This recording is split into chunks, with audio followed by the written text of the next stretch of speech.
ನಮಸ್ಕಾರ. ಜ್ಯೋತಿಷ್ಯ ಕಿರಣ ವಿಶೇಷ ಕಾರ್ಯಕ್ರಮಕ್ಕೆ ಸ್ವಾಗತ. ನಾನು ಮಧು ನಾಗೇಶ್. ವೀಕ್ಷಕರೇ, ನಮ್ಮ ಈ ಕಾರ್ಯಕ್ರಮದಲ್ಲಿ ಪ್ರತಿನಿತ್ಯ ನಿಮಗೆ ಉಪಯುಕ್ತವಾದಂತಹ ಮಾಹಿತಿಯನ್ನ ತಿಳಿಸ್ಕೊಡ್ತಾ ಬಂದಿದ್ದೇವೆ. ಗುರೂಜಿಯವರು ಬಹಳ ಅಚ್ಚುಕಟ್ಟಾಗಿ ನಿಮಗೆಲ್ಲ ಮಾಹಿತಿಯನ್ನ ತಿಳಿಸ್ತಾ ಇದ್ದಾರೆ. ಹಾಗೆ ಇವತ್ತಿನ ಕಾರ್ಯಕ್ರಮದಲ್ಲಿ ನಾವು ಒಂದು ವಿಶೇಷ ವಿಚಾರದ ಕುರಿತು, ಅಂದ್ರೆ ಎಲ್ರಿಗೂ ಕೂಡ ಸರ್ಪದೋಷ, ನಾಗದೋಷ ಅನ್ನೋದು ಗೊತ್ತೇ ಇದೆ. ಸೊ ಏನಿದು ನಾಗದೋಷ ಅಂದ್ರೆ, ಇದರಲ್ಲಿ ಬೇರೆ ಬೇರೆ ದೋಷಗಳಿರುತ್ತಾ, ಅಂದ್ರೆ ಕಾಳ ಸರ್ಪ ದೋಷ ಅಂತ ಕರೀತಾರೆ. ಹಾಗೆ ಹಾವಿನ ದ್ವೇಷ 12 ವರ್ಷ ಅಂತಾರೆ. ನಿಜಕ್ಕೂ ಇದೆಲ್ಲ ನಿಜಾನ? ಹಾಗೆ ಹಾವನ್ನ ಸಾಯಿಸಿದ್ರೆ ನಮ್ಗೆ ದೋಷ ಸುತ್ತಕೊಳ್ಳುತ್ತೆ ಅಂತಾರೆ. ಇದೆಲ್ಲ ನಿಜಾನ? ಹಾಗೆ ಇದರಿಂದ ನಾವು ಹೊರಬರೋದು ಹೇಗೆ? ಸರ್ಪದೋಷ ಸುತ್ತಕೊಂಡ್ರೆ ನಾವು ಏನೇನು ಮಾಡಬೇಕಾಗತ್ತೆ ಅನ್ನೋದ್ರ ಕುರಿತಾಗಿ ಇವತ್ತಿನ ಕಾರ್ಯಕ್ರಮದಲ್ಲಿ ಗುರೂಜಿಯವರು ಸಂಪೂರ್ಣ ಮಾಹಿತಿಯನ್ನ ತಿಳಿಸ್ಕೊಡ್ಲಿದ್ದಾರೆ.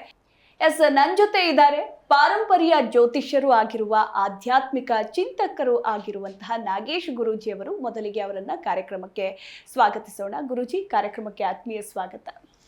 ನಮಸ್ಕಾರ. ವಾಗೀಶಾದ್ಯ ಸುಮನಸಃ ಸರ್ವಸ್ತ್ರ ನಾಮಪಕ್ರಮೆ ಯಮ್ನತ್ವ ಕೃತ ಕೃತ್ಯು ಶಿಹುತಂ ನಮಾಮಿ ಗಜಾನನಂ. ಗುರೂಜಿ, ನಾನು ಹೇಳ್ತಾ ಇದ್ದೆ, ನಾಗದೋಷ, ಸರ್ಪದೋಷ ಅಂತ ನಾವೇನು ಕರಿತೀವಿ, ಸಾಕಷ್ಟು ಜನಕ್ಕೆ ಈ ಒಂದು ವಿಚಾರದಲ್ಲಿ ಇನ್ನೂ ಒಂದಷ್ಟು ಗೊಂದಲ ಇದೆ. ನಿಜಕ್ಕೂ ನಾಗದೋಷ ಅನ್ನೋದು ಇದೆಯಾ? ಹಾವಿನ ದ್ವೇಷ 12 ವರ್ಷ ಅಂತಾರೆ, ಅದು ನಿಜಾನ? ಹಾವನ್ನ ಸಾಯಿಸಿಬಿಟ್ರೆ ನಮಗೆ ದೋಷ ಸುತ್ತಕೊಳ್ಳುತ್ತೆ ಅಂತಾರೆ. ಯಾವ್ಯಾವ ಹಾವನ್ನ ಸಾಯಿಸಿದ್ರೆ? ಕೆಲವರು ಅನ್ಕೊಂಡಿದ್ದಾರೆ ನಾಗರ ಹಾವನ್ನ ಸಾಯಿಸಬಾರ್ದು, ನಮಗೆ ದೋಷ ಸುತ್ತಕೊಳ್ಳುತ್ತೆ ಅಂತ. ಸೊ ಹಾಗಿದ್ರೆ ಬೇರೆ ಹಾವುಗಳನ್ನ ಸಾಯಿಸಬಹುದಾ? ಮೊದಲೇದಾಗಿ ಇದೆಲ್ಲದ್ರ ಬಗ್ಗೆ ತಿಳಿಸ್ಕೊಡಿ. ಆದ್ರೆ ಅದಕ್ಕೂ ಮುನ್ನ ಈ ಸರ್ಪದೋಷ ಅಂದ್ರೆ ಏನು ಗುರುಜಿ? ಸರ್ಪದೋಷ ಅಂದ್ರೆ ಕಾಳ ಸರ್ಪದೋಷ ಎರಡು ಸಿಮಿಲರ್. ಕಾಳ ಸರ್ಪದೋಷ ಅಂತಂದ್ರೆ ರಾಹುವಿಗೆ ಸಂಬಂಧಪಟ್ಟಂತಹ ದೋಷ ಮತ್ತು ಕೇತುವಿಗೆ ಸಂಬಂಧಪಟ್ಟಂತಹ ದೋಷ ಅಂತ ಹೇಳ್ಬೋದು. ಕಾಳ ಅಂದ್ರೆ ರಾಹು ಅಂತ ಬರ್ತೈತೆ, ಕೇತು ಅಂತಂದರೆ ಸರ್ಪ ಅಂತ ಬರ್ತೈತೆ. ಈ ಕಾಳ ಸರ್ಪ ದೋಷ ಅನ್ನುವಂಥದ್ದು ರಾಹು ಕೇತುಗಳ ಅಂದರೆ ನವಗ್ರಹಗಳಿಗೆ ಸಂಬಂಧಪಟ್ಟಂತಹ ರಾಹು ಕೇತು ಅನ್ನುವಂಥದ್ದು ಏನಿದೆಯೋ, ಜಾತಕದ ಆಧಾರದ ಮೇರೆಗೆ ಈ ನವಗ್ರಹಗಳಲ್ಲಿ ರಾಹು ಕೇತು ಯಾವ ಸ್ಥಾನದಲ್ಲಿದ್ದಾರೆ ಅನ್ನುವಂಥದ್ರ ಮೇಲೆ ಡಿಪೆಂಡ್ ಆಗುತ್ತೆ. ಯಾವ ಸ್ಥಾನದಲ್ಲಿದ್ದರೆ ರಾಹುಕೇತು ಏನು, ಎಷ್ಟರ ಮಟ್ಟಿಗೆ ನಮಗೆ ರಾಹುಕೇತುವಿನ ಅಂದರೆ ಸರ್ಪದೋಷದ, ಕಾಳ ಸರ್ಪದೋಷದ ನಮಗೆ ಎಫೆಕ್ಟ್ ಆಗುತ್ತೆ ಅನ್ನುವಂಥದ್ದು. ಒಂದು ಪ್ರಾಣಿಯನ್ನು ಸಾಯಿಸಿದ ತಕ್ಷಣವೇ ಅಂತಂದರೆ, ಯಾವುದೇ ತರಹದ ಹಾವುಗಳನ್ನು, ಯಾವುದೇ ತರಹದ ಜೀವಿಗಳನ್ನು ಸಾಯಿಸಿದ ತಕ್ಷಣವೇ ನಮಗೆ ಸರ್ಪದೋಷ ಬಂತು, ಕಾಳ ಸರ್ಪದೋಷ ಬಂತು ಅನ್ನೋದಕ್ಕಿನ್ನಾನು ಗ್ರಹಗತಿಗಳಲ್ಲಿ ನಮ್ಮ ಜಾತಕದ ಕುಂಡಲಿನಲ್ಲಿ, ಜನ್ಮ ಕುಂಡಲಿನಲ್ಲಿ ರಾಹುಕೇತು ಯಾವ ಸ್ಥಾನದಲ್ಲಿದ್ದಾರೆ ಅನ್ನುವಂಥದ್ದು ಮೇರು ಆಗಿರುತ್ತದೆ. ಈ ಜಾತಕದ ಫಲದಿಂದನೇ ರಾಹುಕೇತುವಿಂದನೇ ನಮಗೆ ಕಾಳಸರ್ಪ ದೋಷ ಅನ್ನುವಂಥದ್ದು ಬರುವಂಥದ್ದು ಸರ್ವೇ ಸಾಮಾನ್ಯವಾಗಿ. ಜೀವಿಯನ್ನು ಸಾಯಿಸುವುದನ್ನು ನೋಡಿದಾಗ ಜೀವಿಯ ಆಕಸ್ಮಿಕವಾಗಿ ಸತ್ತಿರೋದನ್ನು ನೋಡಿದಾಗ್ಲೂ ಕೂಡ ನಮಗೆ ಪ್ರಭಾವ ಬೀರುವಂಥದ್ದು ಹೇಗೆ ಅಂತಂದರೆ, ನಮ್ಮ ಜಾತಕದಲ್ಲಿ ರಾಹು ದೋಷ, ಕೇತು ದೋಷ ಅನ್ನುವಂಥದ್ದು ಇದ್ದಾಗ ಈ ಕಾಳಸರ್ಪ ದೋಷ ಅನ್ನುವಂಥದ್ದು ನಾವು ಕೊಂದಿಲ್ಲ ಅಂತಂದ್ರೂ ಕೂಡ ನೋಡಿದಾಗ್ಲೂ ಕೂಡ ನಮಗೆ ಕರೆಕ್ಟ್ ಅನ್ನುವಂಥದ್ದು ಆಗುತ್ತದೆ. ಈಗ ಆದಾಗ ಈ ಕಾಳಸರ್ಪ ದೋಷ ಅನ್ನುವಂಥದ್ದು ಪ್ರಭಾವ ಎಷ್ಟರ ಮಟ್ಟಿಗೆ ಬೀರುತ್ತದೆ ಅಂತಂದರೆ, ನಮಗೆ ಇರುವಂತಹ ಒಂದು ಪವರ್, ಒಂದು ಎನರ್ಜಿ, ಜೀವನದ ಅಂಶ ಅನ್ನುವಂಥದ್ದು ಏನಿರುತ್ತೋ ಅದು ಕುಗ್ಗೋಗ್ಬಿಡುತ್ತೆ. ಅಷ್ಟರ ಮಟ್ಟಿಗೆ ನಮ್ಮ ಕಾಳಸರ್ಪ ದೋಷ ಅನ್ನುವಂಥದ್ದು ನಮ್ಮ ಮನುಷ್ಯರ ಮೇಲೆ ಪ್ರಭಾವ ಬೀರುವಂಥದ್ದು ಆಗುತ್ತದೆ. ಅದು ಹೆಣ್ಣಾಗಿರ್ಬೋದು, ಗಂಡಾಗಿರ್ಬೋದು. ನಮ್ಮ ಜನ್ಮ ರಾಶಿಗೆ ಸಂಬಂಧಪಟ್ಟಂತಹ ಕಾಳಸರ್ಪ ದೋಷ ಅನ್ನುವಂಥದ್ದು ಒಂದು ಸರಿ ಕನೆಕ್ಟ್ ಆದರೆ ಆ ದೋಷ ಅನ್ನುವಂಥದ್ದು ಆಗಲೇ ನೀವು ಕೇಳಿದಾಗೆ 12 ವರ್ಷಗಳು ಸತತವಾಗಿ ಈ ಕಾಳಸರ್ಪ ದೋಷ ಅನ್ನುವಂಥದ್ದು ಕಾಣಿಸುತ್ತೆ. ಹಾಗಿದ್ರೆ ಅದು ನಿಜ? ಖಂಡಿತವಾಗ್ಲೂ ನಿಜನೇ. ಜಾತಕದಲ್ಲಿ ಸಾಡೆ ಸಾತಿ ಶನಿ ಮಹಾತ್ಮನ ದೋಷ 7.5 ವರ್ಷಗಳು ಹೇಗೆ ನಾವು ಅನುಭವಿಸುತ್ತೀವೋ, ಹಾಗೆಯೇ ಕಾಳಸರ್ಪ ದೋಷ ಅನ್ನುವಂಥದ್ದು ಮಹಾದೋಷ ಅಂತಂದ್ರೆ ಪುರಾಣಗಳಲ್ಲಿ, ವೇದಗಳಲ್ಲಿ, ಪುರಾಣಗಳಲ್ಲೂ ಕೂಡ ನಮಗೆ ಹೇಳುತ್ತೆ. ಇಡೀ ಭೂಮಂಡವಲ್ಲೂ ಜಗತ್ತನ್ನೇ ಆಳ್ತಾ ಇರುವಂಥದ್ದು ಕಾಳಸರ್ಪ ದೋಷ. ಈ ಕಾಳಸರ್ಪ ದೋಷ ಅನ್ನುವಂಥದ್ದು ಒಳ್ಳೆಯದು ಹೌದು, ಕೆಟ್ಟದ್ದು ಹೌದು. ಹೇಗೆ ಒಳ್ಳೆಯದು ಅಂತಂದರೆ, ಕಾಳಸರ್ಪ ದೋಷದಿಂದ ನಮ್ಮ ಪೂರ್ವಜನ್ಮದ ಕರ್ಮ, ಪಿತ್ರಾರ್ಜಿತ ಅಂತ ಬಂದಂತಹ ಕರ್ಮ ಫಲದಿಂದ ನಾವು ಮಾಡ್ತಾ ಇರುವಂತಹ ಒಂದು ಒಳ್ಳೆ ಕೆಲಸ ಕೆಟ್ಟ ಕೆಲಸ ಅನ್ನುವಂಥದ್ದು ಏನಿರುತ್ತೋ, ನಮ್ಮ ಅಜ್ಞಾನದಿಂದ ಮಾಡ್ತೀವೋ, ಒಂದು ದುರ್ಗುಣಗಳಿಂದ ಮಾಡ್ತೀವೋ, ದುಷ್ಟರ ನಮ್ಮ ಸ್ನೇಹ ಬಲದಿಂದ ನಾವು ಮಾಡ್ತೀವೋ, ಹೇಗೆ ನಮಗೆ ಜಾತಕದಲ್ಲೇ ಮತ್ತು ಇದರಲ್ಲೂ ಕೂಡ ಇದೆ ಏನಂತ, ಸನ್ಯಾಸಿಯಿಂದ ಸಂಘದೋಷದಿಂದ ಸನ್ಯಾಸಿನಿಯೂ ಕೂಡ ಕೆಟ್ಟ ಅಂತ ಅಂದ್ಬಿಟ್ಟು. ಹಾಗೆ ನಮ್ಮ ಕಾಳಸರ್ಪ ದೋಷದಿಂದ ಹೇಗೆ ನಮಗೆ ಎಫೆಕ್ಟು ನಮಗೆ ಒಳ್ಳೇದಾಗುತ್ತೆ ಅಂತಂದರೆ, ನಮ್ಮಲ್ಲಿರುವ ಒಂದು ಅವಗುಣಗಳನ್ನು ಈ ಕಾಳಸರ್ಪ ದೋಷದಿಂದ ಪರಿಹಾರ ಮಾಡ್ಕೊಳ್ಳೋದಕ್ಕೋಸ್ಕರ ಒಂದು ಗುರುವಿನ ಮೂಲಕ ಹೇಗೆ ಪರಿಹಾರ ಮಾಡ್ಕೋಬೇಕು ಅನ್ನೋಂಥದ್ದನ್ನು ವಿಧಿವಿಧಾನಗಳನ್ನು ತಿಳ್ಕೊಳ್ತೀವಿ. ಆ ವಿಧಿವಿಧಾನಗಳಿಂದ ಮಾಡುವಾಗ ಸಂಸ್ಕಾರ ಅನ್ನುವಂಥದ್ದು ಏನು ನಾವು ಕಲಿತೀವೋ, ಈ ಸಂಸ್ಕಾರದಿಂದ ನಮ್ಮ ಕಾಳಸರ್ಪ ದೋಷದಿಂದ ಪರಿಹಾರ ಮಾರ್ಗ ಒಂದು ಕಡೆ ಆದರೆ, ನಮ್ಮಲ್ಲಿ ಒಂದು ಹೊಸ ಜ್ಞಾನ ಅನ್ನುವಂಥದ್ದು ಉದ್ಭತಿ ಆಗುತ್ತೆ. ಈ ಹೇಗೆ ಹಾವಿಗೆ ಸಂಬಂಧಪಟ್ಟಂತಹ ನರನಾಡಿಗಳು ಅನ್ನುವಂಥದ್ದು ಏನಿರೋದು ಅದು ಆಕ್ಟಿವ್ ಆಗ್ತವೆ. ಈ ನರನಾಡಿಗಳು ಆಕ್ಟಿವ್ ಆದಾಗ ನಮ್ಮಲ್ಲಿರುವಂತಹ ಜ್ಞಾನ, ಮೆದುಳಿಗೆ ಸಂಬಂಧಪಟ್ಟಂತಹ ನರನಾಡಿಗಳು ಅನ್ನುವಂಥದ್ದು ಏನಿರುತ್ತೋ ಅದು ಕ್ರಿಯೇಟಿವಿಟಿ ಪಂಚಭೂತಗಳಿಗೆ ಕನೆಕ್ಟ್ ಆಗುತ್ತೆ. ಹೀಗಿದ್ದಾಗ ಜೀವಿ ರಾಶಿಗಳಲ್ಲಿ ಮನುಷ್ಯನ ಜನ್ಮ ಅನ್ನುವಂಥದ್ದೇನು 84 ಲಕ್ಷ ಜೀವರಾಶಿಗಳನ್ನು ದಾಟಿಕೊಂಡು ಬಂದಂತಹ ಈ ನರ ಜೀವ ಅನ್ನುವಂಥದ್ದು ಏನಿದೆಯೋ, ಹೇಗೆ ಅಂತಂದರೆ ಈ ಸರ್ಪದೋಷ ಯಾವುದೋ ಒಂದು ರೂಪದಲ್ಲಿ ಕನೆಕ್ಟಿವಿಟಿ ಅನ್ನೋಂಥದ್ದಾಗಿರುತ್ತೆ. ಪ್ರತಿಯೊಂದು ಜೀವಿಗೂ, ಪ್ರತಿಯೊಂದು ನರನಿಗೂ ಕಾಣಿಸುವಂತಹ ಒಂದು ನರಗಳಿಗೆ ಸಂಬಂಧಪಟ್ಟಂತಹ ಈ ಸರ್ಪದೋಷ ಅನ್ನುವಂಥದ್ದು ಚರ್ಮ ಕಾಯಿಲೆಯಿಂದ ಇಡ್ಬೋದು, ಮತ್ತು ಜ್ಞಾನಕ್ಕೆ ಸಂಬಂಧಪಟ್ಟಂಥದ್ದೇ ಇರ್ಬೋದು, ದೈಹಿಕವಾಗಿ ಇರ್ಬೋದು, ಮಾನಸಿಕವಾಗಿ ಇರ್ಬೋದು, ಹಣಕಾಸಿಗೆ ಸಂಬಂಧಪಟ್ಟಂತಹ ಇರ್ಬೋದು, ಮತ್ತು ಮನೆಗೆ ವಾಸ್ತುಗೆ ಸಂಬಂಧಪಟ್ಟಂತಹ ಇರ್ಬೋದು. ಹೇಗೆ ಇವೆಲ್ಲ ಕನೆಕ್ಟಿವಿಟಿ ಆಗುತ್ತೆ ಅಂತಂದರೆ, ಒಂದು ಮನೆ ಕಟ್ಟಬೇಕು ಅಂತಂದರೆ ಒಂದು ಪಾಯ ಹಾಕೋಕ್ಕಿಂತ ಮುಂಚಿತವಾಗಿ ಅಲ್ಲಿದ್ದಂತಹ ಜಾಗದಲ್ಲಿ ಸರ್ಪ ವಾಸಿಸ್ತಾ ಇರ್ಬೋದು, ಹರಿದಾಡಿ ಇರ್ಬೋದು, ಮತ್ತು ಖಂಡಿತವಾಗ್ಲೂ ಆ ಜಾಗದಲ್ಲಿ ಗೊತ್ತಿದ್ದು ಗೊತ್ತಿಲ್ದಿರನ್ನು ತೋಡುವಾಗ ಆಕಸ್ಮಿಕವಾಗಿ ನಮಗೆ ತೋಡುವಾಗ ಸಿಗಬಹುದು. ಅಥವಾ ಇಲ್ಲದೆ ಇರುವುದ್ರೂ ಕೂಡ ಮರಿಗಳನ್ನ ಇಟ್ಟು ಹೋದಂತಹ ಸಂದರ್ಭದಲ್ಲಿ ಏನೋ ಒಂದು ಬೈ ಮಿಸ್ಟೇಕು ಒಂದಾಗಿರುತ್ತೆ. ಅಥವಾ ನಾವು ಹೊಲ ಗದ್ದೆಗಳಲ್ಲಿ ಮಾಡುವಂತಹ ಕೆಲಸ ಕಾರ್ಯಗಳಲ್ಲಿ ನಮಗೆ ಆಕಸ್ಮಿಕವಾಗಿ ಆದಂತಹ ಸಮಸ್ಯೆಗಳು, ನಾವು ಹೊಡಿಬೋದು, ಅದನ್ನು ಸಾಯಿಸ್ಬೋದು, ಅಥವಾ ಇನ್ನೊಬ್ಬರಿಂದ ಮಾಡ್ತಾ ಇರೋದನ್ನ ನಾವು ನೋಡ್ಬೋದು. ಯಾವುದೋ ಒಂದು ರೂಪದಲ್ಲಿ ನಮಗೆ ಅದು ಕರ್ಮ ಅನ್ನುವಂಥದ್ದು ಕಟ್ಕೊಳ್ಳುತ್ತೆ. ಈ ಕರ್ಮ ಅನ್ನುವಂಥದ್ದು ಕಟ್ಕೊಂಡಾಗ ಈ ಕಾಳಸರ್ಪ ದೋಷ, ಸರ್ಪದೋಷ ಈ ಎರಡು ವ್ಯತ್ಯಾಸಗಳಿದ್ದಾವೆ. ಸಿಮಿಲರೇ ಇದ್ರೂ ಕರ್ಮಕ್ಕೂ ಕೂಡ ಮಹಾಕರ್ಮಕ್ಕೂ ಕೂಡ ವ್ಯತ್ಯಾಸಗಳಿದ್ದಾವೆ. ಅಂದರೆ ಪಾಪ ಕರ್ಮ ತುಂಬಿ ತುಳುಕ್ತಾ ಇದೆ ಅಂತ ಹೇಳ್ತೀವಲ್ಲ ಪದಗಳು, ಅದು ಕಾಳಸರ್ಪ ದೋಷಕ್ಕೆ ಸಂಬಂಧಪಟ್ಟದ್ದು. ನನ್ನ ಹಣೆ ಬರನೇ ಸರಿ ಇಲ್ಲ, ನನ್ನ ಯೋಗ ಬಲ ಚೆನ್ನಾಗಿಲ್ಲ, ನನ್ನ ಜೀವನವೇ ಒಂದು ಸಪ್ಪೆ ಥರ ಆಗ್ಬಿಟ್ಟಿದೆ ಅನ್ನುವಂಥದ್ದು ಸರ್ಪದೋಷ ಅನ್ನುವಂಥದ್ದು. ಅಂದರೆ ವಿಧಾನಗಳು ಹೇಗೆ ಅಂತಂದರೆ, ಇಡೀ ಬ್ರಹ್ಮಾಂಡವನ್ನೇ ಅಲುಗಾಡಿಸುವಂತಹ ಹಿಡಿತದಲ್ಲಿ ಇಟ್ಟುಕೊಳ್ಳುವಂತಹ ಶಕ್ತಿ ನಾಗದೇವತೆಗಳಿಗಿದ್ದಾವೆ. ಹೀಗಿರುವಾಗ ನಮ್ಮ ಕಾಳಸರ್ಪ ದೋಷ ಅನ್ನುವಂಥದ್ದು ಹೇಗೆ ಅಂತಂದರೆ, ಈವನ್ ನಮ್ಮ ಸ್ವಪ್ನದಲ್ಲೂ ಕೂಡ ಕಾಣಿಸಿಕೊಂಡಾಗ ನಮ್ಮ ಮುಂದಿನ ಜೀವನಗಳು, ಅಡೆತಡೆಗಳು ಅಥವಾ ಸಕ್ಸಸ್ಫುಲ್ಲು ಅನ್ನುವಂಥದ್ದಕ್ಕೆ ಯಾವ ರೂಪದಲ್ಲಿ ನಮಗೆ ಎಚ್ಚರಿಕೆ, ಮುನ್ನೆಚ್ಚರಿಕೆ ಅನ್ನುವಂಥದ್ದು ಕೂಡ ಈ ಸ್ವಪ್ನಶಾಸ್ತ್ರ ಅನ್ನುವಂಥದ್ದು ಬರುತ್ತದೆ. ಆ ವಿಧಾನದಲ್ಲಿ ನಾವು ಅದನ್ನು ತಿಳ್ಕೊಬೋದು. ಈ ಮುನ್ನೆಚ್ಚರಿಕೆಗಳಿಗೋಸ್ಕರ ಈ ಸರ್ಪದೋಷ, ಕಾಳಸರ್ಪದೋಷ ಅನ್ನುವಂಥದ್ದು ವಿಶೇಷ ಮಾಹಿತಿಯಾಗಿ ತಿಳ್ಕೊಬಹುದು. ಗುರುಜಿ, ಈ ಕಾಳಸರ್ಪಕ್ಕೂ ನಾಗಸರ್ಪಕ್ಕೂ ಏನಾದರೂ ವ್ಯತ್ಯಾಸ ಇದೆಯಾ ಅಥವಾ ಸೇಮಾ ಒಂದೇನಾ ಅಂತ?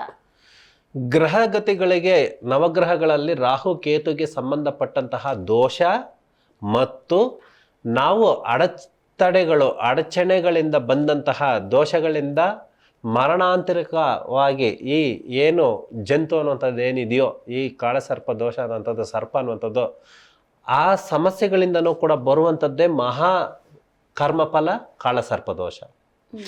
ಜಾತಕದಲ್ಲಿ ರಾಹುಕೇತುವಿನ ದೋಷ ಇಲ್ಲದಿರಾನೆ ಯಾವುದೇ ಒಂದು ನಾಗಸರ್ಪ ಅನ್ನುವಂಥದ್ದು ಬಿಟ್ಟು ಇತರ ಯಾವುದೇ ಸರ್ಪಕ್ಕೆ ಸಂಬಂಧಪಟ್ಟಂತಹ ಆಗು ಹೋಗುಗಳನ್ನ ನೋಡಿದಾಗ, ಆ ಪ್ರಾಣಾಂತಿಕವನ್ನು ನೋಡಿದಾಗ, ನಮಗೆ ಅಡ್ಡ ಬಂದಾಗ ಎದುರಾಳಿ ಆಗಿ ಬಂದಾಗ, ಸ್ವಪ್ನದಲ್ಲಿ ಬಂದಾಗ, ಬೇರೆಯವರಿಂದ ಮಾಹಿತಿಗಳಿಂದ ಕೇಳಿದಾಗ ಈ ಥರ ನೋಡಿದ್ವಿ, ಈ ಥರ ಕನಸು ಬಂತು, ಯಾವುದೇ ಸಂದರ್ಭಗಳು ಬಂದಾಗ ಕಾಣಿಸಿದಾಗ ಇದನ್ನ ಸರ್ಪದೋಷ ಅನ್ನುವಂಥದ್ದು ಬರ್ತೈತೆ. ಕಾಳ ಸರ್ಪದೋಷ ಮಹಾಯಾಜ್ಞಗಳಿಂದ, ಯಾಗಗಳಿಂದ, ಸರ್ಪ ಸಂಸ್ಕಾರಗಳಿಂದ, ದೇವಸ್ಥಾನಗಳಲ್ಲಿ ನಾಗರ ಕಲ್ಲನ್ನು ಪ್ರತಿಷ್ಠಾಪನೆ ಮಾಡೋದ್ರಿಂದ ಕಾಳಸರ್ಪ ದೋಷವನ್ನು ಪರಿಹಾರ ಮಾಡ್ಕೋಬಹುದು. ಯಾವುದು? ಕಾಳಸರ್ಪ ದೋಷವನ್ನು. ಅದು ಹುಟ್ಟುತ್ತಾನೆ ಬಂದಿರುವಂತಹ ಪೂರ್ವ ಜನ್ಮದ ಕರ್ಮದಿಂದನೂ ಬಂದಿರುತ್ತೆ. ರಾಹುಕೇತುವಿನ ಜನ್ಮ ಲಗ್ನ ದೋಷಗಳಿಂದನೂ ಕೂಡ ಬರುತ್ತೆ. ರಾಹುಕೇತುವಿನ ದಶ ಭುಕ್ತಿಗಳಿಂದನೂ ಕೂಡ ಬರುತ್ತೆ. ಭುಕ್ತಿ ವಿಭಕ್ತಿಗಳಿಂದನೂ ಕೂಡ ಬರುತ್ತೆ. ಮತ್ತು ಪಿತೃರ್ಜಿತವ ಏನು ನಮಗೆ ಅಮಾವಾಸ್ಯೆಗಳಲ್ಲಿ, ಮಹಾಲಯ ಅಮಾವಾಸ್ಯೆಗಳಲ್ಲಿ ಮಾಡಬೇಕಾಗಿರುವಂತಹ ಪಿಂಡೋಪದರ್ಪಣಗಳು ಅನ್ನೋಂಥದ್ದು ಏನಿರೋದು ಅದನ್ನು ಮಾಡದೇ ಹೋದಾಗ್ಲೂ ಕೂಡ ಪೂರ್ವಜರಿಂದ ಬರುವಂತಹ ಕಾಳಸರ್ಪ ದೋಷನೂ ಕೂಡ ಕನೆಕ್ಟ್ ಆಗುತ್ತೆ. ಯಾವುದೇ ಒಂದು ರೂಪದಲ್ಲಿ ಸಮಸ್ಯೆಗಳು ಬಂದಾಗ, ಗ್ರಹ ದೋಷದಲ್ಲೂ ಕೂಡ ಇದ್ದಾಗ ಇದು ಕಾಳಸರ್ಪ ದೋಷಕ್ಕೆ ಕನ್ವರ್ಟ್ ಆಗಿ ನಮಗೆ ಒಂದಲ್ಲ ಒಂದು ರೀತಿಯಲ್ಲಿ ಸಮಸ್ಯೆಗಳು, ಅಂದರೆ ನಮಗೆ ಎಲ್ಲ ಥರದ ಸೌಲಭ್ಯಗಳು, ಸೌಕರ್ಯಗಳು ಭಗವಂತ ನಮಗೆ ಕೊಟ್ಟಿದ್ರೂ ಕೂಡ ಅವುಗಳನ್ನ ಅನುಭವಿಸುವಷ್ಟ ಶಕ್ತಿ ನಮಗಿಲ್ಲದೆ ಹೋದಾಗ ಕಾಳಸರ್ಪ ದೋಷ ಇದೆ ಅಂತ. ಕಾಳಸರ್ಪ ದೋಷ ಎಷ್ಟು ವರ್ಷ ಇರುತ್ತೆ ಗುರುಜಿ? ಕಾಳಸರ್ಪ ದೋಷ ಅನ್ನುವಂಥದ್ದು ಸರ್ವೇ ಸಾಮಾನ್ಯವಾಗಿ ಪರಿಹಾರ ಆಗೋದಿಲ್ಲ, ಪರಿಹಾರ ಮಾಡ್ಕೋಬೇಕು ನಾವು. ಜನ್ಮಾಂತರಗಳನ್ನು ಕೂಡ ನಮಗೆ ಅದು ಮನುಷ್ಯನ ಜನ್ಮ ಅನ್ನುವಂಥದ್ದು 7 ಜನ್ಮಗಳು ಹೇಗೆ ನಮಗೆ ಕನೆಕ್ಟ್ ಆಗುತ್ತೋ ಹಾಗೆ ಈ ಕಾಳಸರ್ಪ ದೋಷ ಅನ್ನುವಂಥದ್ದು ಬರುತ್ತದೆ. ಇದನ್ನ ನಾವು ಮುನ್ನೆಚ್ಚರಿಕೆಯಿಂದ, ನಮ್ಮ ಅಡಚಣೆಗಳಿಂದ ಹೇಗೆ ನಮಗೆ ಕಾಳಸರ್ಪ ದೋಷ, ನಮಗೆ ದೋಷ ಅನ್ನುವಂಥದ್ದು ಎಫೆಕ್ಟ್ ಆಗ್ತಾ ಇದೆ, ಎಷ್ಟರ ಮಟ್ಟಿಗೆ ಎಫೆಕ್ಟ್ ಆಗ್ತಾ ಇದೆ ಅನ್ನುವಂಥದ್ದು ತಿಳ್ಕೊಬೇಕು.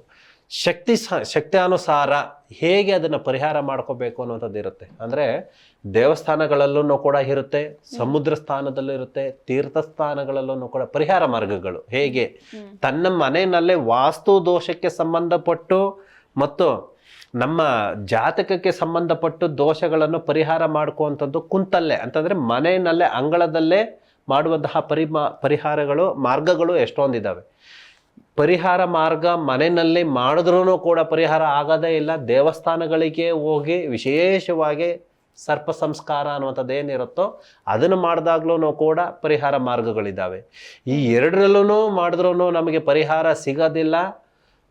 ನದಿ ತೀರ್ಥ ಕ್ಷೇತ್ರಗಳಲ್ಲಿ ನದಿ ಸ್ಥಾನದಲ್ಲೇ ಮಾಡಬೇಕಾಗಿರುವಂತಹ ಜಲಸ್ತಂಭನ ಅನ್ನುವಂಥದ್ದು ಏನು ಬರುತ್ತೋ ಅದನ್ನು ಮಾಡಿ, ನಿತ್ಯ ಕರ್ಮಗಳು ಮಾಡಿ, ಸೂರ್ಯ ನಮಸ್ಕಾರನಿಗೆ ಪೂಜೆಗಳನ್ನುವಂಥದ್ದು ಏನಿದೆಯೋ ಅದನ್ನು ಮಾಡಿ, ಅರ್ಘ್ಯವನ್ನು ಬಿಟ್ಟ ನಂತರ, ಬಾಗಿಯನ್ನು ಬಿಟ್ಟ ನಂತರ ಈ ಸರ್ಪ ಸಂಸ್ಕಾರ ಅನ್ನುವಂಥದ್ದು ಏನಿರುತ್ತೋ ನದಿ ಜಾಗದಲ್ಲಿ ಮಾಡುವಂತಹದ್ದು ವಿಧಾನಗಳು ಬೇರೆ ಇರ್ತವೆ.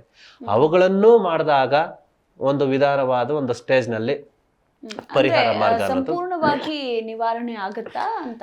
ಖಂಡಿತವಾಗ್ಲೂ ಆಗುತ್ತೆ. ಈ ವಿಧಾನಗಳು ಬೇರೆ ಬೇರೆ ಇದ್ದಾವೆ. ಯಾವ ಸಮಸ್ಯೆಗಳನ್ನ ಅನುಭವಿಸ್ತಾ ಇದ್ದೇವೆ, ಯಾವ ಸ್ಟೇಜಲ್ಲಿ ನಾವಿದ್ದೇವೆ ಅನ್ನುವಂಥದ್ದು, ಕೆಲವು ದೈಹಿಕವಾಗಿ ಬಂದಂತಹ ಸಮಸ್ಯೆಗಳಿಗೆ ಇಂಗ್ಲಿಷ್ ಮೆಡಿಸಿನ್ ಅಂದರೆ ಡಾಕ್ಟ್ರಿಂದನೂ ಕೂಡ ಸಮಸ್ಯೆಗಳನ್ನ ಪರಿಹಾರ ಮಾಡೋಕ್ಕಾಗದೇ ಇಲ್ಲ ಅನ್ನುವಂಥ ಸಮಸ್ಯೆಗಳನ್ನು ಕೂಡ ಪೂಜಾ ವಿಧಾನಗಳಿಂದ ನಮ್ಮ ಸನಾತನ ಸಂಸ್ಕೃತಿ, ಸಂದರ್ಭ ಮತ್ತು ಸಂಪ್ರದಾಯ ಅನ್ನುವಂಥದ್ದು ಏನಿದೆಯೋ ಸಂದರ್ಭಕ್ಕೆ ಸಂಬಂಧಪಟ್ಟಂತೆ ಆ ಸಂಸ್ಕಾರವನ್ನು ಪರಿಹಾರ ಮಾಡಿಕೊಂಡಾಗ ಖಂಡಿತವಾಗ್ಲೂ ಕೂಡ ಸಕ್ಸಸ್ಫುಲ್ ಅನ್ನುವಂಥದ್ದು. ಯಾವುದೇ ಮೆಡಿಷನ್ನಿಂದ ಆಗದೇ ಇರುವಂತಹ ಗಿಡಮೂಲಿಕೆಗಳಿಂದ ಸರ್ಪ ಸಂಸ್ಕಾರ ಅನ್ನುವಂಥದ್ದು ಮಾಡ್ಕೋಬಹುದು. ಈಗ ಹುಟ್ಟಿನಿಂದಲೇ ಬರುವಂತಹ ಕಾಳಸರ್ಪ ಅಂದರೆ ಏನು, ಸೊ ಅದರ ದೋಷ ನಿವಾರಣೆ ಹೇಗೆ ಮಾಡ್ಕೋಬೋದು ಅಂತ ನೀವು ತಿಳಿಸ್ಕೊಟ್ರಿ. ಈಗ ಹುಟ್ಟಿದ ನಂತರ ಬರುವಂತಹ ದೋಷ ಅಂದರೆ ಅದು ನಾಗದೋಷ ಅಂತ ನಾವೇನು ಕರಿತೀವಿ. ಸೊ ಈ ದೋಷ ಯಾಕೆ ಬರುತ್ತೆ, ಸೊ ಏನೇನು ಕೆಲಸ ಮಾಡಿದ್ರೆ ಈ ದೋಷ ಬರುತ್ತೆ, ಹಾಗೆ ಇದರ ನಿವಾರಣೆಗೆ ಏನೇನು ಪರಿಹಾರ ಕ್ರಮಗಳು ಅಂತ ಹೇಗೆ ಬರುತ್ತೆ ಅನ್ನುವಂತಂದ್ರೆ, ರಾಹು ಮತ್ತು ಕೇತು ದಶಾಭುಕ್ತಿಗಳಲ್ಲಿ ಆ ಜನ್ಮ ರಾಶಿಗೆ ಸಂಬಂಧಪಟ್ಟಂತಹ ಸಮಸ್ಯೆಗಳು ಹೇಗೆ ಬರ್ತಾ ಇದ್ದಾವೆ ಅಂದರೆ, ಒಂದು ಕೌಟುಂಬಿಕ ಕಲಹ ಇರ್ಬೋದು, ಸಂತಾನ ಭಾಗ್ಯದಲ್ಲಿರ್ಬೋದು, ನಿರಾಶಾ ಭಾವನೆ ಅನ್ನುವಂಥದ್ದು ಇರ್ಬೋದು. ಅಂತಂದರೆ ನಮಗೆಲ್ಲ ವಿದ್ಯೆ ಗೊತ್ತಿದ್ರೂ ಕೂಡ, ತಿಳುವಳಿಕೆ ಗೊತ್ತಿದ್ರೂ ಕೂಡ ಕೆಲವು ಟೈಮ್ನಲ್ಲಿ ಮೂಡ್ ಆಫ್, ಅಂತಂದರೆ ಯಾವ ಕೆಲಸನೂ ಮಾಡೋಕ್ಕೆ ನಮಗೆ ಇಂಟ್ರೆಸ್ಟೇ ಇರೋದಿಲ್ಲ, ಆ ರೀತಿ ಆಗುವಂಥದ್ದು. ಮತ್ತು ಜೀವನ ಪರ್ಯಂತ ಅನುಭವಿಸಲೇಬೇಕಾದಂತಹ ಸಮಸ್ಯೆಗಳು ಅನ್ನುವಂಥದ್ದು ಚರ್ಮ ಕಾಯಿಲೆಗೆ ವಿಶೇಷವಾಗಿ ಕಾಳಸರ್ಪದೋಷಕ್ಕೂ ಸರ್ಪದೋಷಕ್ಕೂ ವಿಶೇಷವಾಗಿ ಚರ್ಮ ಕಾಯಿಲೆ ಅನ್ನುವಂಥದ್ದು ಬರ್ತೈತೆ. ಅದನ್ನು ಯಾವ ರೂಪದಲ್ಲಿ ಅಂತಂದರೆ ಸರ್ಪದೋಷದಿಂದ ಸರ್ಪ ನಿವಾರಣೆಯಿಂದ ಪೂಜಾ ಪುನಸ್ಕಾರಗಳಿಂದ ಮಾಡದೇನೆ ಸರ್ಪದ ಸೊಲೆಯಿಂದ ಅಂತಂದರೆ ಆ ಚರ್ಮದ ಸೊಲೆ ಅನ್ನುವಂಥದ್ದು ಬಿಡುತ್ತೆ. ಆ ಸೊಲೆಯಿಂದನೂ ಕೂಡ ಈ ಚರ್ಮ ಕಾಯಿಲೆ ಅನ್ನುವಂಥದ್ದು ಪರಿಹಾರ ಮಾರ್ಗಗಳು ಅನ್ನುವಂಥದ್ದು ಖಂಡಿತವಾಗ್ಲೂ ಇದ್ದಾವೆ. ಅದನ್ನು ಪರಿಹಾರ ಮಾಡ್ಕೋಬೇಕು ವಿಧಿವಿಧಾನಗಳಿಂದ. ಮತ್ತು ಗೃಹಸ್ಥರಿಗೆ ಅಶಾಂತಿ ಮತ್ತು ಪ್ರತಿಯೊಂದು ಹೆಣ್ಣಾಗಿರ್ಬೋದು ಗಂಡಾಗಿರ್ಬೋದು ಗುಪ್ತ ಸಮಸ್ಯೆಗಳಿಗೆ ಅಂತಂದರೆ ಗುಪ್ತಾಂಗಗಳಿಗೆ ಸಮಸ್ಯೆಗಳಿಗೆ ಸಂಬಂಧಪಟ್ಟಂತಹ ಕಾಳಸರ್ಪ ದೋಷಗಳಿಂದ ಪರಿಹಾರ ಮಾರ್ಗ ಅನ್ನುವಂಥದ್ದು ಇದೆ. ಆ ಪರಿಹಾರ ಮಾರ್ಗಗಳು ಯಾರು ಯಾವ ರೂಪದಲ್ಲಿ ಎಷ್ಟು ವರ್ಷಗಳಿಂದ ಅನುಭವಿಸ್ತಾ ಇದ್ದಾರೆ. ಈ ಕಾಳಸರ್ಪ ದೋಷ 12 ವರ್ಷಗಳು, ಸರ್ಪದೋಷ 12 ವರ್ಷಗಳು ಸರ್ವೇ ಸಾಮಾನ್ಯವಾಗಿ ಎಲ್ಲರೂ ಮಾತಾಡ್ತೀವಿ.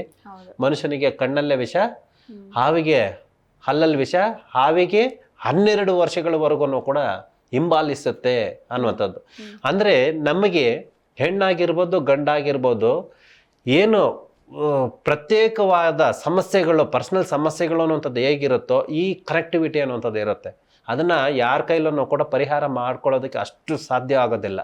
ತನ್ನನ್ನು ತಾನು ಅರಿತುಕೊಂಡಾಗ ಈ ಕಾಳಸರ್ಪ ದೋಷ ಹೇಗೆ ಪರಿಹಾರ ಮಾಡ್ಕೋಬೇಕು ಅನ್ನುವಂಥದ್ದು ಇದೆಯೋ ಅದನ್ನು ಸಂಪೂರ್ಣವಾಗಿ ಪಿತ್ರಾರ್ಜಿತದಿಂದ ಅಂದರೆ ತಾಯಿ ಗರ್ಭಗತದಿಂದ ಬಂದಂತಹ ಸಮಸ್ಯೆಗಳು, ಪೂರ್ವ ಜನ್ಮದಿಂದ ಬಂದಂತಹ ಸಮಸ್ಯೆಗಳಿಗೂ ಕೂಡ ದಾನ ಧರ್ಮಗಳಿಂದ ಮಕ್ಕಳಿಗೆ ಮಾಡಬೇಕಾಗಿರುವಂತಹ ನಿತ್ಯ ಕರ್ಮಗಳು ಮತ್ತು ಉಪದೇಶಗಳಿಂದನೂ, ಎಕ್ಸಾಂಪಲ್ ಆಗಿ ನನಗೊಂದು ಕರ್ಮದೋಷ ಸರ್ಪದೋಷ ಅನ್ನುವಂಥದ್ದು ಇದ್ದರೆ ಅಲ್ಲಿ ಇರುವಂತಹ ತನ್ನ ಮಕ್ಕಳಿಗಾಗಿರ್ಬೋದು, ಬೇರೆ ಒಂದು ಚಿಕ್ಕ ಮಕ್ಕಳಿಗಾಗಿರ್ಬೋದು, ನಾವು ಕೊಡುವಂತಹ ಉಪದೇಶಗಳಿಂದನೂ ಕೂಡ ನಮ್ಮ ಸರ್ಪದೋಷವನ್ನು ಪರಿಹಾರ ಮಾಡಿಕೊಳ್ಳುವಂತಹ ವಿಧಾನಗಳಿದ್ದಾವೆ. ಅಂದರೆ ಏನನ್ನು ಬೋಧನೆ ಮಾಡಬೇಕು, ಏನನ್ನು ಕಲಿಸಬೇಕು, ನನ್ನ ಕರ್ಮನ ಹೇಗೆ ಪರಿಹಾರ ಮಾಡ್ಕೋಬೇಕು ಅನ್ನುವಂಥದ್ದು ವಿಧಾನಗಳಿದ್ದಾವೆ. ಅವುಗಳನ್ನ ಪರಿಹಾರ ಮಾಡಿಕೊಂಡಾಗ ಸಕ್ಸಸ್ ಅನ್ನುವಂಥದ್ದು ಕಂಡುಕೋಬಹುದು. ಇನ್ನು ಈ 12 ವರ್ಷ ಆದಮೇಲೆ ಹಾವಿನ ದ್ವೇಷ ಇರೋದಿಲ್ವಾ ಗುರುಜಿ? ಅಂದರೆ ಈಗ ಅವರೇನು ಪೂಜಾ ಕೈಂಕರ್ಯಗಳಿರಬಹುದು, ದೋಷ ನಿವಾರಣೆಗೆ ಯಾವುದೇ ನೀವು ಹೇಳಿದ್ರಲ್ಲ, ಸೊ ಇದು ಯಾವುದು ಮಾಡ್ದೇನೆ 12 ವರ್ಷ ಆದಮೇಲೆ ಈ ಹಾವಿನ ದ್ವೇಷ ಇರೋದಿಲ್ವಾ ಅಂತ. ಅಂದರೆ ನಮಗೆ ಗೊತ್ತಿದ್ದೋ ಗೊತ್ತಿಲ್ದಿರನೋ ಅಪಘಾತಗಳಲ್ಲೂ ಕೂಡ, ಅಂದರೆ ಆಕ್ಸಿಡೆಂಟ್ನಿಂದ ಯಾವುದೋ ಒಂದು ರಸ್ತೆನಲ್ಲಿ ಹೋಗ್ತಾ ಇರ್ತೀವಿ, ನಾವು ಸ್ಪೀಡ್ನ ಕಂಟ್ರೋಲ್ ಮಾಡೋಕೆ ಆಗೋದಿಲ್ಲ, ಸಡನ್ ಆಗಿ ಹಾವು ಬಂದ್ಬಿಡ್ತು, ಅದನ್ನು ಹತ್ತಿಸ್ಬಿಟ್ವಿ. ಬಸ್ಸಲ್ಲಿ ಹೋಗ್ತಾ ಇದ್ದೀವಿ, ಡ್ರೈವರ್ ತಪ್ಪು ಮಾಡಿರ್ಬೋದು, ಮೀನ್ಸ್ ಕಣ್ಣಲ್ಲಿ ನೋಡಿಲ್ದಿರಾನೆ ಅದನ್ನ ಹತ್ತಿಸ್ಕೊಂಡು ಹೋಗಿರ್ಬೋದು. ಬಸ್ಸಲ್ಲಿ ಇರೋರಿಗೆ ನಮ್ಮದಲ್ಲದ ನಾವು ನೋಡಿಲ್ಲ, ಬಾಟಿಲ್ಲ, ಏನಿಲ್ಲ. ಬಟ್ ನಮಗೆ ಗ್ರಹಗತಿನಲ್ಲಿ ಅಂದ್ರೆ ನಮ್ಮ ಜಾತಕದಲ್ಲಿ ರಾಹುದೋಷ ಕುಜದೋಷ ಇದ್ದಾಗ ಅಂತಹ ಸಂದರ್ಭದಲ್ಲಿ ಅವನ್ನ ಸಾಯಿಸಿದಾಗ, ಬಸ್ನಲ್ಲಿ ಕಾರೋ ಇನ್ನೊಂದು ವಾಟ್ ಎವರ್ ಆಕ್ಸಿಡೆಂಟ್ ಆದಾಗ ನಮಗೆ ಆಟೋಮೆಟಿಕ್ ಆಗಿ ಅದು ಕನೆಕ್ಟ್ ಆಗುತ್ತೆ, ಆ ಸರ್ಪದೋಷ ಅನ್ನುವಂಥದ್ದು ಕನೆಕ್ಟ್ ಆಗುತ್ತೆ. ಈ ಥರ ಆದಾಗ ಎಷ್ಟೋ ಜನಗಳು ಹೇಗೆ 12 ವರ್ಷಗಳು ನಮ್ಮನ್ನು ಹಿಂಬಾಲಿಸುತ್ತೆ ಅನ್ನೋಂಥದ್ದು ನಮ್ಮ ಗಾದೆ ಮಾತುಗಳು ಪುರಾಣಗಳಲ್ಲಿ ಇದೆಯೋ, ಹಾಗೆ ನಮ್ಮ ತಪ್ಪು ಇಲ್ಲದೆ ಹೋದ್ರೂ ಕೂಡ ಜೈಲು ವಾಸಗಳು ಅನುಭವಿಸುವಂತಹ ಈ ಕಾರಣಗಳು ಇಲ್ದಿರ ಯಾರೋ ಮಾಡ್ದಿರೋ ತಪ್ಪಿಗೆ ನಾವು ಕೋರ್ಟ್ಗಳೆಲ್ಲ ಅಲಿಯೋದು, ಜೈಲು ವಾಸ ಅನುಭವಿಸುವಂಥದ್ದು, ನನ್ನ ಕರ್ಮನೇ ನನ್ನ ಹಣೆ ಬರನೇ ಹಿಂಗೆ ಅನ್ಕೋತೀವಿ. ಇದೆಲ್ಲನೂ ಕೂಡ ಒಂದು ಕಾಳಸರ್ಪ ದೋಷದಿಂದ ನಾವು 6 ವರ್ಷ 5 ವರ್ಷ 10 ವರ್ಷ 15 ವರ್ಷ 12 ವರ್ಷಗಳ ಕಾಲ ನೋವನ್ನು ಅನುಭವಿಸಿ, ಜೈಲು ವಾಸ ಅನುಭವಿಸಿ, ಆಮೇಲೆ ತೀರ್ಪು ಕೊನೆಯ ಟೈಮ್ನಲ್ಲಿ ಬರುತ್ತೆ, ಶಿಕ್ಷೆ ಎಲ್ಲ ಅನುಭವಿಸ್ಬಿಟ್ಟಿರ್ತಾರೆ, ಆಮೇಲೆ ನಿರಪರಾಧಿ ಅಂತ ಬರ್ತೈತೆ. ಅಂದ್ರೆ ಇಷ್ಟು ವರ್ಷಗಳು ಅನುಭವಿಸಿದ್ದೆಲ್ಲನೂ ಸಮಸ್ಯೆಗಳೆಲ್ಲಾನು ಈ ಯಾವುದೋ ಒಂದು ರೂಪದಲ್ಲಿ ಕಾಳಸರ್ಪ ದೋಷಕ್ಕೆ ಕನೆಕ್ಟಿವಿಟಿ ಆಗಿರುತ್ತೆ ಗುರುಗಳೇ, ಮಕ್ಕಳೇ. ಸರಿ, ಹೀಗಿದ್ದಾಗ ಅದನ್ನ ಹೇಗೆ ಗುರುವಿನ ಮುಖಾಂತರ ಒಂದು ಅರಿತವರು ಅಂದರೆ ಪೂಜಾ ಪುನಸ್ಕಾರಗಳ ಮುಖಾಂತರ, ಕರ್ಮ ದೋಷದ ಫಲದ ಮುಖಾಂತರ ಹೇಗೆ ಕಾಳಸರ್ಪ ದೋಷ ಇದೆ, ಹೇಗೆ ಪರಿಹಾರ ಮಾಡ್ಕೋಬೇಕು, ದೇವತೆಗಳಿಗೇನೆ ಶನಿ ಮಹಾತ್ಮ ಹೇಗೆ ಅಧಿಪತಿಯಾಗಿ ಇರ್ತಾನೋ ಹಾಗೆ ದೇವತೆಗಳಿಗೆ ಇನ್ನೊಂದು ಮುಖ ಕಾಳಸರ್ಪ ದೋಷ ನಾಗದೇವತೆಗಳು ಅಂತ ಬರ್ತೈತೆ. ಈ ನಾಗದೇವತೆಗಳು ಸರ್ಪಕ್ಕೆ ಸಂಬಂಧಪಟ್ಟಂತಹ ಈ ಒಂದು ಪವರ್ಫುಲ್ ಎನರ್ಜಿ ಅನ್ನುವಂಥದ್ದು ತುಂಬಾನೇ ವಿಶೇಷವಾಗಿ, ಅಂದರೆ ಈ ಕಾಳಸರ್ಪ ದೋಷದಿಂದ ನನ್ನನ್ನು ನಾನು ಹೇಗೆ ಅರ್ಥಕೋಬಹುದು ಅಂತಂದರೆ ಈ ಸಂಸ್ಕಾರ ಫಲದಿಂದ ಅಹಂ ಬ್ರಹ್ಮಾಸ್ಮಿ ಅಂತಂದರೆ ನಾನು ಭಗವಂತನ ಸ್ವರೂಪಿ ಅನ್ನುವಂಥದ್ದನ್ನು ಕೂಡ ತೋರಿಸ್ಕೊಡುವಂಥದ್ದೇ ಈ ಕಾಳಸರ್ಪ ದೋಷ. ಗುರುಜಿ, ಈಗಲೂ ಕೂಡ ಎಷ್ಟೋ ಜನ ಈಗ ನಾಗ ಹಬ್ಬ ಅಂತ ಬರುತ್ತೆ, ನಾಗರ ಪಂಚಮಿ ಅಂತ ಬರುತ್ತೆ. ಸೊ ಅಲ್ಲೆಲ್ಲ ಹೋಗಿ ಹಾವಿಗೆ ಹಾಲನ್ನು ಎರೆಯೋದಿರಬಹುದು, ವಿಶೇಷವಾದಂತಹ ಪೂಜೆಯನ್ನು ಮಾಡೋದಿರಬಹುದು, ಇದನ್ನೆಲ್ಲ ಕೂಡ ಮಾಡ್ತಾರೆ. ಸೊ ಈ ಪೂಜೆಯ ವಿಶೇಷತೆ ಬಗ್ಗೆ ತಿಳಿಸ್ಕೊಡಿ. ನಾಗರ ಪಂಚಮಿ ಮತ್ತು ನವಗ್ರಹಗಳಿಗೆ ಸಂಬಂಧಪಟ್ಟಂತಹ ಮತ್ತು ಹುತ್ತುಗಳಿಗೆ ಹಾಕುವಂತಹ ಏನು ಹಾಲನ್ನು ಹೆರಿತೀವೋ ಅದು ಕೆಲವ್ರು ಏನು ಮಾಡ್ತಾರೆ ಅಂತಂದರೆ ಹುತ್ತ ಅಂದ ತಕ್ಷಣ ಹಾಕ್ಬಿಡ್ತೀವಿ. ಏನು ಅದು ಮೂಗುತ್ತಾನ ಅಂದರೆ ಜೀವಿ ವಾಸಿಸಿದರೇನೆ ಬೆಳೆಯುವಂತಹ ಬರೀ ಗೆಜ್ಜಲಿನಿಂದ ಕಟ್ಟಂತಹ ಮೂಗುತ್ತ ಅಂತ ಅಂದ್ಬಿಟ್ಟು ಒಂದು 6 ಅಡಿ 7 ಅಡಿ 10 ಅಡಿ ಕೂಡ ಬೆಳೆಯುತ್ತೆ. ಅದರಲ್ಲಿ ಹಾವು ವಾಸಿಸೋದಿಲ್ಲ. ಅಂತಹ ಹುತ್ತಗಳಿಗೆ ಹಾಲನ್ನು ಎರೆದ್ರೆ ನಮಗೆ ಯಾವುದೇ ಫಲಗಳು ಸಿಗೋದಿಲ್ಲ. ಹಾಗಂತ ಅಂದ್ಬಿಟ್ಟು ಡೈರೆಕ್ಟ್ ಹಾವಿಗೆ ಎತ್ಕೊಂಡು ಹೋಗ್ಬಿಟ್ಟು ನಾವು ಕುಡಿಸ್ಬೇಕಾ ಅನ್ನುವಂಥದ್ದು ಕೂಡ ಪ್ರಶ್ನೆ ಅಲ್ಲ. ಸಂಸ್ಕಾರಗಳು ಅಂದರೆ ಸರ್ಪ ಸಂಸ್ಕಾರಗಳು, ಪಂಚಮಿಯ ವಿಧಾನಗಳು, ಪಂಚಮಿ ತಿಥಿನಲ್ಲಿ ಮಾಡಬೇಕಾದಂತಹ ವಿಧಾನಗಳು, ಅಂದರೆ ನಾಗರ ಪಂಚಮಿನಲ್ಲೇ ಮಾಡಬೇಕು ಅನ್ನುವಂಥದ್ದು ವಿಶೇಷವಾದ ಸ್ಥಾನ.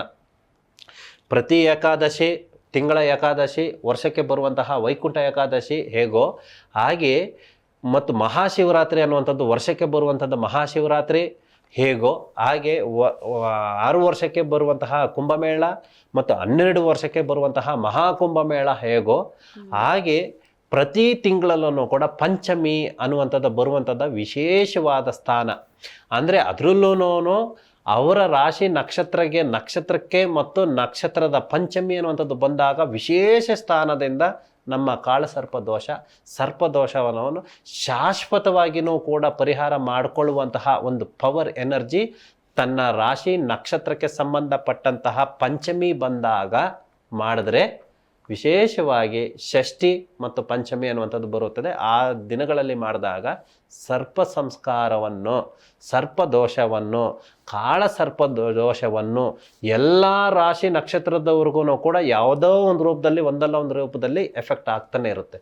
ಅವುಗಳನ್ನೆಲ್ಲದಕ್ಕೂ ಕೂಡ ಪರಿಹಾರ ಮಾಡ್ಕೊಳ್ಳೋದಕ್ಕೆ ಅದೇ ನಕ್ಷತ್ರದ ಪಂಚಮಿ ಮತ್ತು ಷಷ್ಠಿ ದಿನಗಳಂದು ಮಾಡಿಕೊಂಡಾಗ ಶಾಶ್ವತವಾದ ಪರಿಹಾರ ಮಾರ್ಗಗಳು ಕೂಡ ಕಂಡುಕೊಡ್ತೀವಿ, ತಿಳಿಸ್ಕೊಡ್ತೀವಿ. ಆ ಬೀಜ ಮಂತ್ರಗಳನ್ನು ಉಪಯೋಗಿಸ್ಬೇಕಾಗುತ್ತೆ. ಕಾಳಸರ್ಪ ದೋಷ ನಿವಾರಣಾ ಮಂತ್ರ ಅನ್ನುವಂಥದ್ದು ಬರುತ್ತೆ, ಅದನ್ನು ಪರಿಹಾರ ಮಾಡ್ಕೋಬೇಕು. ಓಕೆ ಗುರುಜಿ, ಈಗ ನಮಗೆ ಸರ್ಪದೋಷ ಇದೆ ಅನ್ನೋದನ್ನ ಹೇಗೆ ಕಂಡುಕೊಳ್ಳೋದು, ನಮ್ಗೆ ಹೇಗೆ ಗೊತ್ತಾಗುತ್ತೆ ಅಂತ? ಗ್ರಹ ದೋಷದಿಂದ ಫಲದಿಂದನೂ ಗೊತ್ತಾಗುತ್ತೆ. ಅಂದರೆ ಯಾವುದೇ ಒಂದು ಕುಂಡಲಿ ನೋಡಿದಾಗ ರಾಹುಕೇತುವಿನ ಸ್ಥಾನ ಪಲ್ಲಟ ಎಷ್ಟರ ಮಟ್ಟಿಗೆ ಇದೆ ಅನ್ನುವಂಥದ್ದು ಅದರಲ್ಲಿ ತಿಳ್ಕೊಬೋದು. ಮತ್ತು ದಿನನಿತ್ಯ ಕರ್ಮಗಳಲ್ಲಿ ನಾವು ಯಾವ್ಯಾವ ಅಡಚಣೆಗಳನ್ನು ಅನುಭವಿಸ್ತಾ ಇದ್ದೀವಿ, ಯಾವ್ಯಾವ ನೋವುಗಳನ್ನು ಅನುಭವಿಸ್ತಾ ಇದ್ದೀವಿ, ಪ್ರೀತಿ ವಿಶ್ವಾಸದಲ್ಲಿರ್ಬೋದು. ಅಂದರೆ ಪ್ರೀತಿ ವಿಶ್ವಾಸ ಅಂತಂದರೆ ಮಕ್ಕಳು ತಂದೆ ತಾಯಿಯಿಂದ ಮಕ್ಕಳಿಗೆ, ಮಕ್ಕಳಿಂದ ತಂದೆ ತಾಯಿಗೆ ಮತ್ತು ವ್ಯವಹಾರಕ್ಕೆ ಸಂಬಂಧಪಟ್ಟಂತೆ ಆ ಕುಟುಂಬದಲ್ಲಿ ಅಶಾಂತಿ, ಜಗಳ, ಮನಸ್ತಾಪಗಳು ಮತ್ತು ವ್ಯವಹಾರಗಳಲ್ಲಿ ಎಷ್ಟೇ ನಿಯತ್ತಾಗಿ ಕೆಲಸ ಮಾಡ್ತಾ ಇದ್ರೂ ಕೂಡ ನನಗೆ ಯಾವುದೇ ರೀತಿ ಪ್ರಮೋಷನ್ನು ಇಲ್ಲ, ಸಂಬಳನೂ ಇಲ್ಲ ಮತ್ತು ನಮ್ಮ ಕೊಲೀಗ್ಸ್ ಅನ್ನುವಂಥದ್ದು, ನಮ್ಮ ಸಹಪಾಠಿಗಳಲ್ಲಿ ಹೊಂದಾಣಿಕೆ ಅನ್ನುವಂಥದ್ದು ಇರೋದಿಲ್ಲ ಮತ್ತು ನಮ್ಮಲ್ಲಿ ಆರೋಗ್ಯಕರವಾದ ದೇಹ ನಮಗಿದ್ರೂ ಕೂಡ ಮಾನಸಿಕವಾಗಿ ಯೋಚನೆಗಳು, ಚಿಂತೆಗಳು ಅನ್ನುವಂಥದ್ದು ಇರ್ತೀವಿ. ಈ ಎಲ್ಲ ಅಡಚಣೆಗಳಿಂದನೂ ಕೂಡ ಯಾವುದೋ ಒಂದು ರೂಪದಲ್ಲಿ ಕಾಳಸರ್ಪ ದೋಷ, ಸರ್ಪದೋಷ ಅನ್ನುವಂಥದ್ದು ಕನೆಕ್ಟ್ ಆಗಿರುತ್ತೆ ಅನ್ನುವಂಥದ್ದು ತಿಳ್ಕೊಬೋದು. ತಿಳ್ಕೊಂಡಾದ ನಂತರ ತಿಳ್ಕೊಂಡು ಸುಮ್ಮನೆ ಇದ್ಬಿಟ್ರೆ ಏನೂ ಪ್ರಯೋಜನ ಇಲ್ಲ. ಗುರುವಿನ ಮುಖಾಂತರ ಅದನ್ನ ಪರಿಹಾರ ಮಾರ್ಗಗಳು ತುಂಬ ವಿಧಾನಗಳಿದ್ದಾವೆ. ನಮ್ಮ ಶಕ್ತಿ ಅನುಸಾರ ಯಾವ ರೂಪದಲ್ಲಿ ಹೇಗೆ ಅದನ್ನು ಪರಿಹಾರ ಮಾಡ್ಕೋಬಹುದು ಅನ್ನುವಂಥದ್ದು ವಿಧಾನಗಳಿದ್ದಾವೆ. ಅಂದರೆ ಹುಳ್ಳವನು ಶಿವಾಲಯ ಮಾಡುವನು, ನಾ ಏನ ಮಾಡಲಿ ಬಡವನಯ್ಯ, ಎನ್ನ ಕಾಲೇ ಕಂಬ ದೇಹವೇ ದೇಗುಲ, ಶಿರವೇ ಒನ್ನ ಕಳಸವಯ್ಯ ಅಂದಾಗೆ ಅವರ ಶಕ್ತಿ ಅನುಸಾರ ಕಾಳಸರ್ಪದೋಷ, ಸರ್ಪದೋಷ ಹೇಗಿದೆ, ಅವರ ಸಮಸ್ಯೆಗಳಿಗೆ ಅವರ ಯೋಗ್ಯಕ್ಕೆ ತಕ್ಕಂತೆ ಪರಿಹಾರ ಮಾರ್ಗಗಳು ಅನ್ನುವಂಥದ್ದು ಕೊಡ್ತೀವಿ. ಅದನ್ನು ಪರಿಹಾರ ಮಾಡಿಕೊಂಡ್ರೆ ಶಾಶ್ವತವಾದ ಪರಿಹಾರ, ಯಾವುದೇ ಸಮಸ್ಯೆಗಳು ಇಲ್ದಿರನೇ ಒಂದು ಉನ್ನತವಾದ ಚೈತನ್ಯ ಭಗವಂತನ ನಾಗದೇವತೆಗಳ ಆಶೀರ್ವಾದ ಪಡ್ಕೋಬಹುದು. ಗುರುಜಿ, ಈಗ ಸಾಕಷ್ಟು ಜನ ಅಂತಿರ್ತಾರೆ ನನ್ನ ಕನಸಲ್ಲಿ ಹಾವುಗಳು ಬಂದಿತ್ತು, ಸೊ ಏನಾಗುತ್ತೋ ಏನೋ ಅಂತ. ಈಗ ಕನಸಲ್ಲಿ ಹಾವು ಬಂದರೆ ಅದು ಶುಭನಾ ಅಶುಭನಾ ಅಂತ? ಶುಭನೂ ಹೌದು ಅಶುಭನೂ ಹೌದು. ಅಂದ್ರೆ ಆ ಸಮಯ ಸಂದರ್ಭ, ಅಂದ್ರೆ ಯಾವ ಸಮಯಕ್ಕೆ ನಮಗೆ ಸರ್ಪದ ಕನಸು ಬಂದಿದೆ ಅನ್ನುವಂಥದ್ದು ತುಂಬ ಇಂಪಾರ್ಟೆಂಟು, ಸಮಯದ ಮೇಲೆ ಬೀರುತ್ತೆ. ಮತ್ತು ಆ ದಿನಮಾನಗಳು ನಾವು ಏನನ್ನ ಅನುಭವಿಸ್ತಾ ಇದ್ದೀವಿ, ಏನನ್ನ ನೋಡಿದ್ದೀವಿ, ಆ ಥರ ಸಂದರ್ಭಗಳು ಸತ್ತಿರುವಂಥದ್ದು, ಸಾಯಿಸಿರುವಂಥದ್ದು, ಕೇಳಿಸಿರುವಂಥದ್ದು ಬಂದು ಸರ್ವೇ ಸಾಮಾನ್ಯವಾಗಿ ಕನಸು ಬರುವಂಥದ್ದು ಸಹಜ. ಹಾಗೂ ಸ್ವಯಂ ಅನುಭವದಿಂದ, ಸ್ವಯಂ ಸಂಸ್ಕಾರಗಳಿಂದ, ಸ್ವಯಂ ಜಾತಕದ ದೋಷಗಳಿಂದ ಬಂದಂತಹ ಕನಸಿಗೂ ಬೇರೆ ಒಂದು ವಾರ್ತೆಗಳಿಂದ ಕೇಳಂತಹ ಕನಸುಗಳಿಗೂ ತುಂಬ ವ್ಯತ್ಯಾಸಗಳಿದ್ದಾವೆ. ಈ ಕನಸಿಗೂ ನಮ್ಮ ಮುಂದಿನ ಜೀವನದ ಆಗು ಹೋಗುಗಳಿಗೂ ಉನ್ನತವಾದ ಜೀವನ, ಉಜ್ವಲವಾದ ಜೀವನ ಒಂದು ಪ್ರತ್ಯೇಕವಾಗಿ ಪ್ರತ್ಯಕ್ಷ ಕಂಡರೂ ಪ್ರಮಾಣಿಸಿ ನೋಡು ಅಂತಂತಾರೆ. ಈ ಕನಸುಗಳಿಂದನೂ ಕೂಡ ನಮ್ಮ ಜೀವನದ ಅಡೆತಡೆಗಳನ್ನು ಕಂಡುಕೊಳ್ಳಬಹುದು. ಓಕೆ ಗುರುಜಿ, ನಿಜಕ್ಕೂ ಇವತ್ತಿನ ಕಾರ್ಯಕ್ರಮದಲ್ಲಿ ನಾಗದೋಷ ಅಂದರೆ ಏನು, ಅದಕ್ಕೆ ಪರಿಹಾರಗಳು, ಹಾಗೆ ಸಾಕಷ್ಟು ಮಾಹಿತಿಯನ್ನು ನಮ್ಮ ವೀಕ್ಷಕರಿಗೆ ತಿಳಿಸಿಕೊಟ್ರಿ. ಧನ್ಯವಾದಗಳು. ಸರ್ವೇ ಜನ ಸುಖಿನೋ ಭವಂತು. ಶಿವೋಹಂ. ವೀಕ್ಷಕರೇ ನೋಡಿದ್ರಲ್ಲ, ನಿಮಗೂ ಕೂಡ ಈ ಸರ್ಪದೋಷ, ನಾಗದೋಷ ಅನ್ನೋದು ಇದೆ, ನಾವು ಪರಿಹಾರವನ್ನು ಕಂಡುಕೊಳ್ಬೇಕು, ಇದ್ರ ಬಗ್ಗೆ ನಮ್ಗೆ ಇನ್ನೂ ಹೆಚ್ಚಿನ ಮಾಹಿತಿ ಬೇಕು ಅಂತ ಅನಿಸಿದ್ರೆ ನೀವು ನೇರವಾಗಿ ಗುರೂಜಿಯವರನ್ನು ಭೇಟಿ ಮಾಡಬಹುದು. ಹಾಗೆ ಬೇರೆ ಬೇರೆ ಸಮಸ್ಯೆಗಳಿಗೂ ಕೂಡ ನೀವು ಪರಿಹಾರವನ್ನು ಕಂಡುಕೊಳ್ಬಹುದು. ಈಗ ನಾವು ಗುರೂಜಿಯವರ ಫೋನ್ ನಂಬರ್ ಹಾಗೆ ಅವರ ನೇರ ಭೇಟಿಯ ವಿಳಾಸವನ್ನು ಕೂಡ ನಿಮಗೆ ತೋರಿಸ್ತೇವೆ. ನೀವು ಅದಕ್ಕೆ ಕಾಂಟ್ಯಾಕ್ಟ್ ಮಾಡಬಹುದು ಅಂತ ಹೇಳ್ತಾ ನೋಡ್ತಾ ಇರಿ ಜೀ ಕನ್ನಡ ನ್ಯೂಸ್, ಸತ್ಯವೇ ಸುದ್ದಿಯ ಜೀವಾಳ.